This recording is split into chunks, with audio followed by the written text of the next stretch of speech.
చాలా అద్భుతంగా ఉంది. వదిలేస్తే మొత్తం తినేస్తాను, నా సరదా తీరేంత వరకు కొంచెం ఇంకొక తిని వదులుతాను. కానీ చాలా బాగుంది. కానీ ఎంత తిక్కుగా ఉంది మీ ఇక్కడ, సో నైస్. భారతదేశము అమెరికా, జపాన్, ఆస్ట్రేలియాలతో కలిసి క్వాడ్ కూటమిలో భాగస్వామి. క్వాడ్ ఈ ప్రాంతంలో చైనా వ్యతిరేక కూటమి. చైనాకు వ్యతిరేకంగా నిర్మించినటువంటి ఈ కూటమిలో అమెరికన్ వెస్టర్న్ అలైస్, అమెరికాకు సర్వావస్థలందు మిత్రులుగా ఉండే జపాన్, ఆస్ట్రేలియాతో పాటు భారతదేశం కూడా అందులో భాగస్వామి. అంటే ఈ South China Sea, Indo Pacific ప్రాంతం అంటాం. ఈ ప్రాంతంలో చైనాను కంటైన్ చేయడం కొరకు అమెరికా క్వాడ్ పెట్టింది. మనకు కూడా చైనాతో ఉన్న సరిహద్దు వివాదాల వల్ల మనం ఆ క్వాడ్లో చేరాం. సో అందువల్ల ఇక్కడ మ్యూచువల్ ఇంట్రెస్ట్ ఉన్నమాట నిజం. చైనాకు అవసరం ఇండియాస్, ఎందుకంటే చైనాతో కంపేర్ చేయగలిగిన పాపులేషను, ఎకానమీ, ఇంటర్నేషనల్ స్టేచర్ ఉన్న దేశం భారతదేశం. అందువల్ల America badly needs India to counter China. అందుకొరకు క్వాడ్లో మనం ఆహ్వానించింది, మనం చేరాం. కానీ మరి క్వాడ్ మనకెంత ఉపయోగపడుతుంది అనేది క్వశ్చన్. ఎందుకు ఈ ప్రశ్న ఉత్పన్నమవుతుంది అంటే, ఈ మధ్య వాషింగ్టన్లో క్వాడ్ ఫారిన్ మినిస్టర్స్ మీటింగ్ అయింది. మన జయశంకర్ కూడా అక్కడే ఉన్నారు. ఈ ఫారిన్ మినిస్టర్స్ మీటింగ్ పహల్గాం దాడి తర్వాత జరిగిన మొదటి క్వాడ్ మీటింగ్. అందుకే పహల్గాం దాడిని క్వాడ్ ఖండించింది. అక్కడ వరకు సంతోషం. ఈ తీవ్రవాద దాడిని మేము తీవ్రంగా ఖండిస్తున్నామన్నారు. సంతోషం. తీవ్రవాద దాడిని ఎవడైనా ఖండించాలి. అమాయకుల ప్రాణాలు తీస్తుంటే, నిరాయుధులైన సామాన్యుల్ని పొట్టన పెట్టుకుంటుంటే ఏ నాగరిక సమాజమైనా ఖండించాల్సిందే. దాంతోపాటు ఈ క్వాడ్ జాయింట్ స్టేట్మెంట్లు ఏమన్నారంటే, పర్పెట్రేటర్స్, ఆర్గనైజర్స్ అండ్ ఫైనాన్షియర్స్, అంటే ఈ దుర్మార్గమైన దాడికి కారకులైన వారు, దీన్ని ఆర్గనైజ్ చేసిన వారు, దీనికి నిధులు సమకూర్చిన వారు, వీళ్ళ అందరినీ పట్టుకోవాల్సిందే అన్నారు. చాలా సంతోషం. కానీ ఎవరా పర్పెట్రేటరు, ఎవరా ఆర్గనైజరు, ఎవరా ఫైనాన్షియర్, ఆ పేరు మాత్రం తీయలేదు. మనకు తెలుసు, ప్రపంచానికి తెలుసు, ఆ పర్పెట్రేటర్, ఆర్గనైజర్, ఫైనాన్షియర్ అంతా పాకిస్తానే. కానీ క్వాడ్కు పాకిస్తాన్ పేరు పెట్టడానికి సిద్ధంగా లేదు.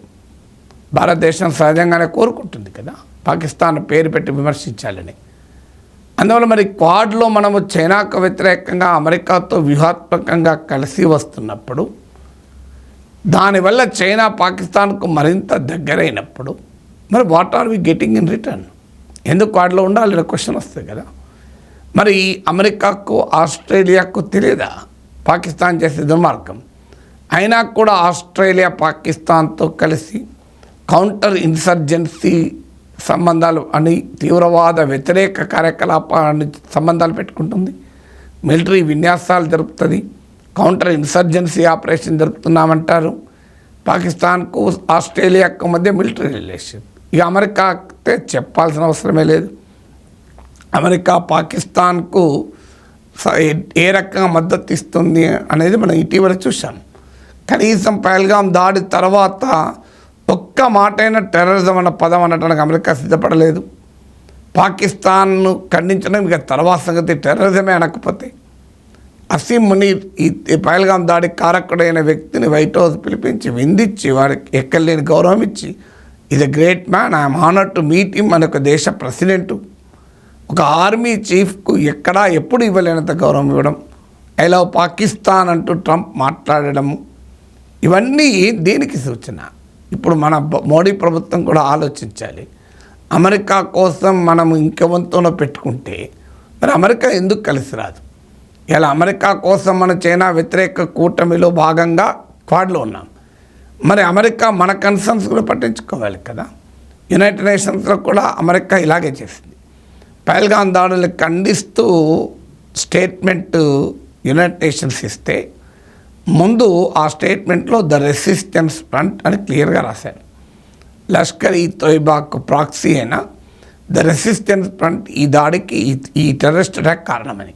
కానీ పాకిస్తాన్ లాబింగ్తో అమెరికా ప్రపోజ్ చేసిన రెజల్యూషన్ నుంచి ద రెసిస్టెన్స్ ఫ్రంట్ తీసేశారు. అంటే ఇంత ఓపెన్గా పాకిస్తాన్ స్పాన్సర్ టెర్రరిజం పట్ల అమెరికా క్వాడ్ ఉదాసీన వైఖరి అనుసరించడమే కాదు, ఇండియా స్ట్రాటజిక్ కన్సర్న్స్ పట్ల కనీసమైన సెన్సిటివిటీ ఎందుకు లేదు? అల్టిమేట్గా ఎవరి నేషనల్ ఇంట్రెస్ట్ వాళ్ళు కరెక్టే, మరి మన నేషనల్ ఇంట్రెస్ట్ మనకు కూడా ఉండాలి కదా. అమెరికా ఒత్తిడి తెస్తే ఇరాన్ నుంచి ఆయిల్ కొనడం మానేశాం, అమెరికా కొరితే అమెరికా అనుకూల చైనా వ్యతిరేక కుటుంబంలో చేరాం. ఇవాళ ఇప్పుడు రష్యా నుంచి కూడా ఆయిల్ కొనొద్దని మనపైన ఒత్తిడి, వెనుజులా నుంచి ఆయిల్ కొనొద్దని ఒత్తిడి, ఎందుకంటే వాళ్ళంతా మా శత్రువులని. కానీ భారతదేశం పైన సామాన్యుల రక్తాన్ని చిందించిన పాకిస్తాన్ పైన ఎందుకు ఈ ప్రేమ? ఎందుకంటే వారికి తెలిసి కూడా పాకిస్తాన్ ఎందుకు దగ్గరికి తీస్తున్నారు? క్వాడ్లో భారతదేశం క్వాడ్కు చాలా చాలా కీలకం. ఇండో పసిఫిక్ ప్రాంతంలో అమెరికా చైనాను కౌంటర్ చేయాలంటే ఇండియా సపోర్ట్ చాలా కీలకం. ఈవెన్ జపాన్ కూడా మ్యాచ్ చేయదు. మరి అంత వ్యూహాత్మక మిత్రదేశమై కూడా భారత్ కన్సర్న్స్ పట్ల అమెరికా కానీ క్వాడ్ కానీ కనీసమైన కన్సర్న్ చూపెట్టకపోవడాన్ని ఏమంటాం? అందువల్ల India should seriously question quads duplicity. మరి అమెరికన్ కన్సర్న్ సౌత్ చైనా సీలో ఉంటే చైనా వల్ల అమెరికా అభ్యంతరం చెప్పినా, జపాన్ అభ్యంతరం చెప్పినా, ఆస్ట్రేలియా అభ్యంతరం చెప్పినా మనం సపోర్ట్ చేశాం. సౌత్ చైనా సీలో చైనా అగడాలను వ్యతిరేకించాం. మన ప్రైమ్ మినిస్టర్ జపాన్కి వెళ్ళి పరోక్షంగా చైనా పైన కామెంట్లు కూడా చేశారు. మరి ఈ ఇండో పసిఫిక్ ప్రాంతంలో సౌత్ చైనా సీలో చైనా దూకుడు పైన అమెరికా, జపాన్, ఆస్ట్రేలియా ఆందోళన చెందితే వాటికి భారతదేశం మద్దతు ఇచ్చింది. మరి ఇప్పుడు పాకిస్తాన్ విషయంలో భారతదేశం ఆందోళన చెందితే ఈ మూడు దేశాలు ఎందుకు మాట్లాడవు? అంటే మీకో నీతి మాకో నీతి ఉంటుందా? ఇది క్వాడ్ ముందు సీరియస్గా ఇండియా అడగాల్సిన very very important diplomatic question.